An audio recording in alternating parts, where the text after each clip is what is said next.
Hey guys, 27 Timma here. Um, I'm doing my mini series, the stabilities and the discs that I carry in my bag. I'm going by type of disc. I've already done my putters. Look for that video if you haven't seen it already.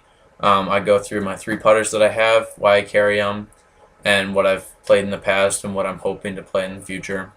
Um, I'm going to pull out my mid-ranges this video. This video is going to be strictly mid-ranges.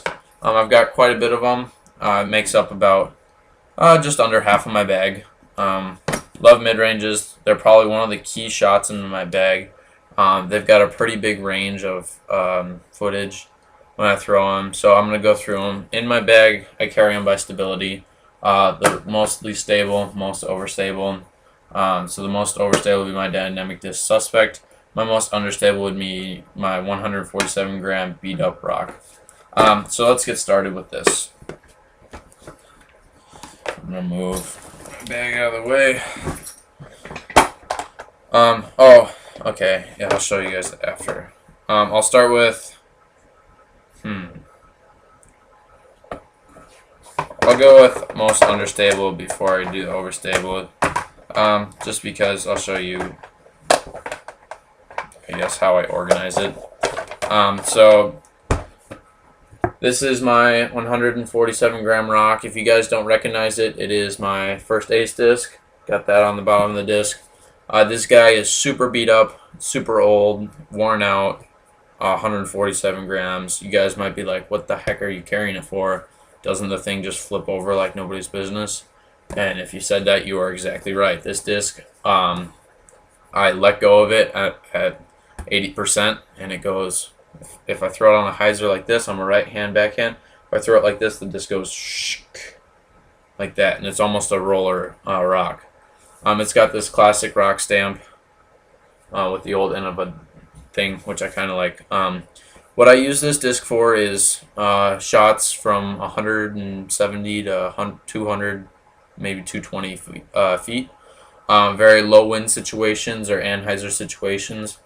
What I tend to do is I pull this disc out and I'll throw it with about 40% power. Basically, I'll just take my steps and I'll come through and I'll let it go really lightly. And it'll glide and it'll keep the rock form. It'll fly just like my newer DX rock, except it'll be at 40% power, so it won't go 260, 270 feet. So I usually use this disc for a light throw. I got my first ace at a hole that was 180 feet. I pulled it out, just kind of took my steps and released it very lightly, a little bit of a hyzer. It kind of glided out there and it fell right in, which was really sweet. So that's the the most understable rock I have. Most of my mid-ranges are rocks, almost all of them but one or two, just because I fell in love with the rock. I think they're great discs. If you guys don't believe me that you can get different durabilities, if you can't get different stabilities, go look at Philo Brathwaite. He's one of the guys that inspired me about the rock. He carries, I think, 4 or 5 or 6 DX rocks, all DX rocks. They all fly differently. You can watch him play. My next rock is a beat up DX rock. I traded with my friend a brand new DX rock for this disc just because I wanted something straight to understable. So when I want a disc that goes straight for about 250 to 300 feet, I'll pull out this thing. If I'm really getting out 300 feet, it usually will turn over more or less, unless I put it on a hyzer flip route. If you guys think it's bullcrap that I throw 300 with this, then it's your choice. That's what I can do with it. I'll show you guys that when I get out and do some footage of playing. This disc has had an ace from a guy I really don't know back in 2004. So this disc's been in play for about 10 years. It's a really good disc, just my straight to understable rock. Then my next DX rock is a straight rock. Usually I can get it to go overstable when I put it on a hyzer. I can get it to flip when I really throw it hard. This rock is 177 grams. It's pink, just easy to see in the fall time. not very beat in. It's got some scratches and scrapes, as you can see. Probably my straight rock. If I'm gonna pull out a rock to go straight, I'll pull this one out, or my last DX rock, depending on the distance. The next rock I carry is an R Pro rock. This is 171 grams. This rock, it's pretty much a straight rock. I can get it to go overstable when I need it, understable when I really whip it, but this is my go-to straight rock for about 300 feet. I can get it out there quite a ways. I can turn it over when I really flick it, or I can really hyzer it and it'll stay on a hyzer line. It's a fantastic disc, super flat. I just really like the disc. That's why I carry it. My next rock is an Ontario rock. It's a factory second custom die. This is the die job that I did. It's 180 grams. It's an overstable rock. I can get it to get flat. I can get it to turn over when I really flick it. But it's mainly my straight to a little overstable rock.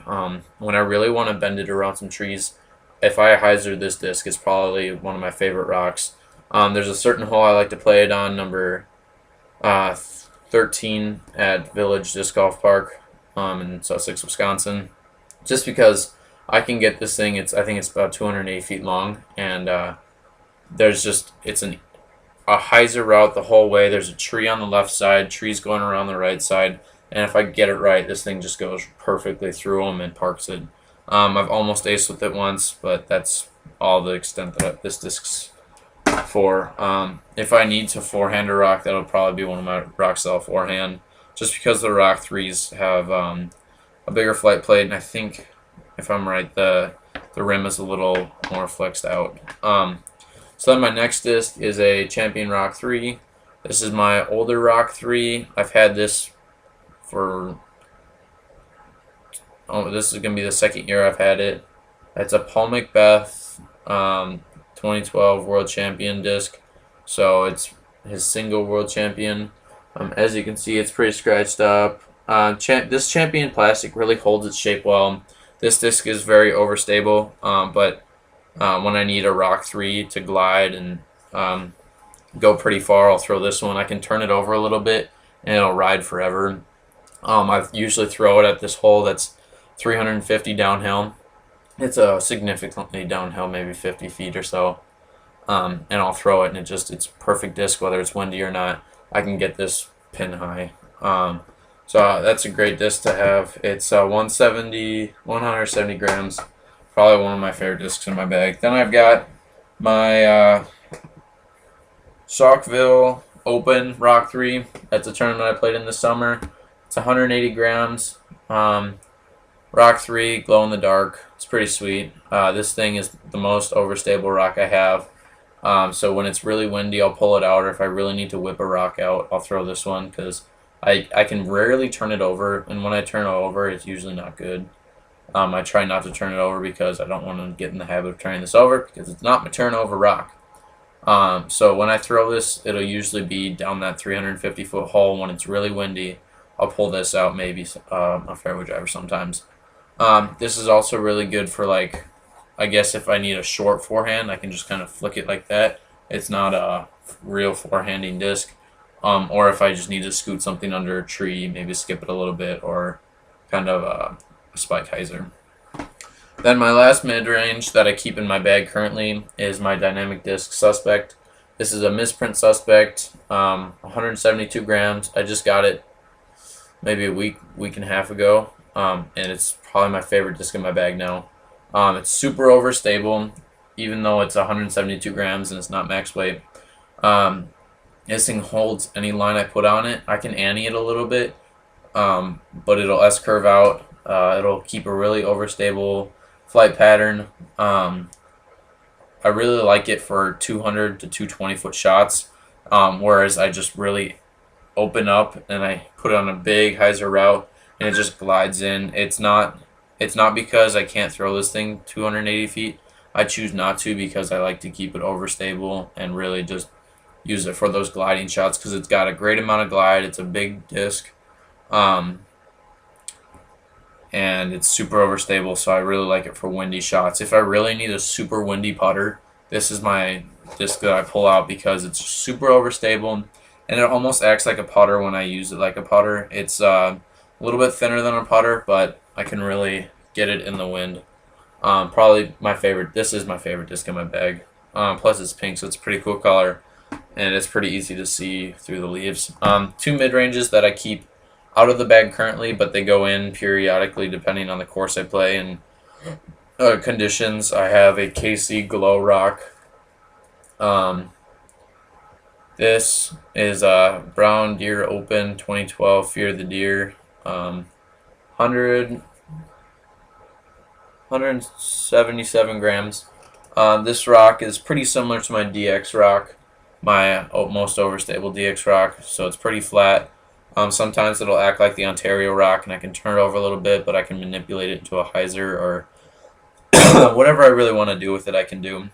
That's probably one of my most maneuverable rocks, but I don't throw it that much because I want it to keep that solid feel. It's a little beat in already, and so I'm going to kind of hold on to it until I beat in that overstable DX rock, and then I'm going to throw this in there and probably take one of the DX rocks out.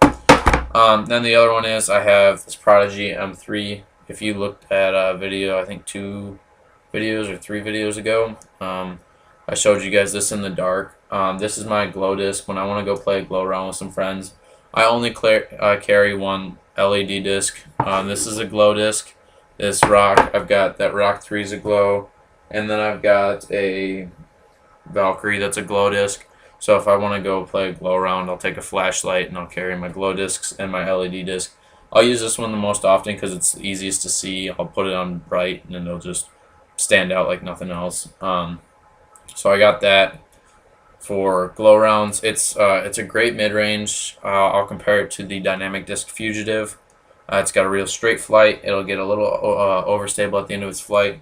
It kind of acts like my little bit beat-in DX rocks, maybe even my R Pro rock. I really like the disc. And it's a super solid plastic, so I've hit a few trees with it, but you can't even really notice it. Just very durable plastic.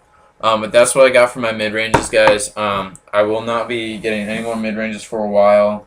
I was thinking about stocking up on rocks, and I have a lot already, but I wanted to get some more to change in and out when I have rocks that I want to get out of my bag or in my bag. But I'm not going to do that for a little while.